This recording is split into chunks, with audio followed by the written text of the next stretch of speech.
बहुत अमीर व्यक्ति था, इमारत में रहता था और बम्बई जैसा शहर था। शाम को छत पे घूमने आता था क्योंकि उसके सड़क पार करते ही उसकी इमारत के बाहर झुग्गी झोपड़ियां थी। तो वो रोज देखता था कि एक बच्चा एक पर्टिकुलर टाइम पे निकलता है और एक गुब्बारा हाथ में लेता है और गुब्बारे को हवा में छोड़ देता है।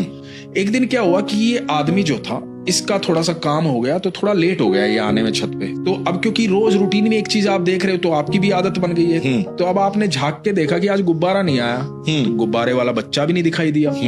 तो फिर याद आया कि आज मैं लेट हो गया हूँ, तो शायद वो बच्चा जो है गुब्बारा छोड़ने वाला छोड़ के चला गया।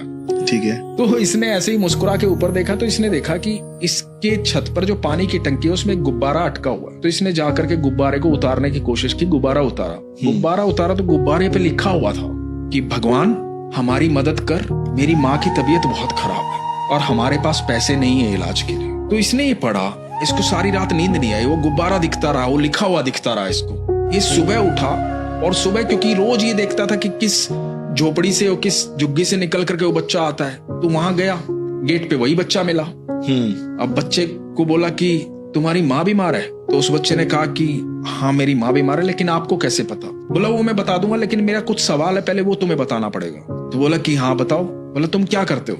बोला मैं एक होटल में काम करता हूँ। बोला कि और तुम ये रोज जो गुब्बारा ऊपर छोड़ते हो, ये किस लिए छोड़ते हो? बोला वो क्या है ना, मैं एक दिन होटल से आ रहा था तो रास्ते में एक भिक्षु मिला।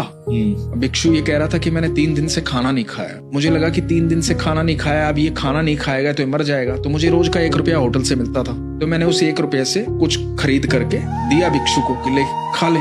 खाना लिया, वो बड़ा खुश हो गया और उसने कहा कि भगवान तुम्हारी भी सुने। तो मैंने कहा कि भगवान सुनता है? तो उस भिक्षु ने कहा कि हाँ भगवान सुनता है, देखो मैंने भी भगवान को कहा था, जब उसके कानों तक बात पहुंची तो उसने सुनी और तुम्हें भेज दिया। मेरी भूख मिट गई। तो भगवान सुनता जरूर है, उस तक बात पहुंचनी चाहिए। बोला कि ये बात मैं भिक्षु की सुन के आ गया। अब कुछ दिन पहले मेरी माँ की तबीयत खराब हुई, हमारे सारे पैसे खत्म हो गए इलाज में। तो मुझे उस भिक्षु की बात याद आई कि भगवान सुनता है और भगवान के कानों तक बात पहुंचेगी, कोई ना कोई आ जाएगा, कुछ ना कुछ हो जाएगा।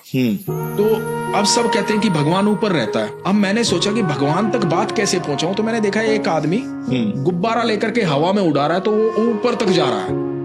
तो मैंने सोचा कि रोज एक गुब्बारा खरीदूंगा, उस पर अपनी बात लिखूंगा, कभी ना कभी तो भगवान के पास पहुंचेगा। ये कारण है मेरा गुब्बारा छोड़ने का। तो फिर इसने पूछा कि अब तुम बताओ, तुम्हें कैसे पता कि मेरी माँ की तबीयत खराब है? तो इस आदमी ने कहा कि तुम्हारी बात है ना भगवान तक पहुंच गई है, भगवान ने मुझे भेजा है।